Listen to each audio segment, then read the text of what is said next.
ರಾಜ್ಯದಲ್ಲಿ ಯಾವುದೇ ರೀತಿಯ ಅಭಿವೃದ್ಧಿ ಕಾರ್ಯಗಳು ನಡೀತಾ ಇಲ್ಲ. ನೀವು ಎಲ್ಲಿಂದ ಎಲ್ಲಿಗೆ ಹೋದ್ರೂ ಸಹ 1 ಕಿಲೋಮೀಟರ್ ರಸ್ತೆ ಸಹ ಮಾಡುವಂತದ್ದು ಕಾಣ್ತಾ ಇದೆ.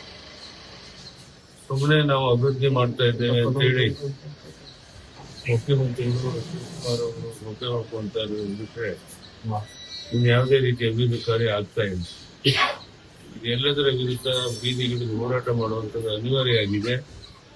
ಈ ದಿಕ್ಕಿನಲ್ಲಿ ಈಗಾಗಲೇ ವಿಜಯೇಂದ್ರ ಅವರು ರಾಜ್ಯದ ಅಧ್ಯಕ್ಷರು ಎಲ್ಲ ಕಡೆ ಹೋರಾಟ ಮಾಡ್ತಾ ಇದ್ದಾರೆ. ನಾನು ಸಹ ಮುಂದಿನ ವಾರದಿಂದ ರಾಜ್ಯದಲ್ಲಿ ಪ್ರವಾಸ ಮಾಡಿ ಈ ಭ್ರಷ್ಟ ಬೇಜವಾಬ್ದಾರಿ ಅಭಿವೃದ್ಧಿ ಕಾರ್ಯ ನಿರ್ಲಕ್ಷ್ಯ ಮಾಡ್ತಿರೋದು ಈ ಸರ್ಕಾರವನ್ನ ಕಿತ್ತೋಗಬೇಕು ಅಂತ ನಾನು ಸಹ ಪ್ರವಾಸ ಮಾಡಬೇಕು ಅಂತ ತೀರ್ಮಾನ ಮಾಡಿದ್ದೇನೆ.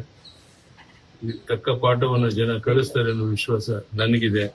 ಈ ದಿಕ್ಕಿನಲ್ಲಿ ಪ್ರಯತ್ನ ಮಾಡಿ. ಸರ್, ಜನಾರ್ದನ್ ರೆಡ್ಡಿ ಅನರ್ಹ ಅಲ್ಲಿ ಆ ಹಬ್ಬದಲ್ಲಿ ಚುನಾವಣೆ ನಡೆಯುತ್ತೆ, ಬಿಜೆಪಿ ಹೇಳ್ತಾ ಇದ್ದಾರೆ. ನನಗೆ ಅಂದಾಜಿಲ್ಲ ಜನಾರ್ದನ್ ರೆಡ್ಡಿ ಬಗ್ಗೆ ಏನ್ ನಡೆದಿದೆ ಅಂತ ವಿಷಯ ಅಷ್ಟೇ ಗೊತ್ತಿದೆ. ಇವತ್ತು ಚುನಾವಣೆ ಬಗ್ಗೆ ಏನೋ ಮಾಹಿತಿ ಇಲ್ಲ, ತಿಳ್ಕೊಂಡು ಮಾಡ್ತಾರೆ. ಸರ್, ಈಗ ಪಾಕಿಸ್ತಾನದ ವಿರುದ್ಧದ ಏನು ತೀರ್ಮಾನ ಆಯ್ತು ಕದನ ವಿರಾಮ, ಅದು ಕೇಂದ್ರ ಸರ್ಕಾರ ಅಮೆರಿಕದ ಒತ್ತಡಕ್ಕೆ ಮಣಿದಿದೆ ಅಂತ ಹೇಳ್ಬಿಟ್ಟು ಒಂದು ಕೇಳ್ಬಿಟ್ಟು ಅರ್ಥ ಇಲ್ಲದೆ ನಮ್ಮ ಹೋರಾಟಕ್ಕೆ ಸಿಕ್ಕಂತ ಯಶಸ್ಸನ್ನು ನಮ್ಮ ಹೋರಾಟದ ಪ್ರತಿಫಲ ಪಾಕಿಸ್ತಾನಕ್ಕೆ ತಕ್ಕ ಪಾಠವನ್ನು ಕಲಿಸಿ ಅವರ ಮೂಲ ಗುಂಪು ಮಾಡಿದ್ದೇವೆ. ಇದು ದೊಡ್ಡ ಪ್ರಧಾನಿ ನರೇಂದ್ರ ಮೋದಿ ಅವರ ಯಶಸ್ಸು. ಅದನ್ನು ಸಹಿಸಕ್ಕಾಗದೇನೆ ಯಾರೇ ಮಾತಾಡೋದಕ್ಕೆ ಅರ್ಥ ಇಲ್ಲ.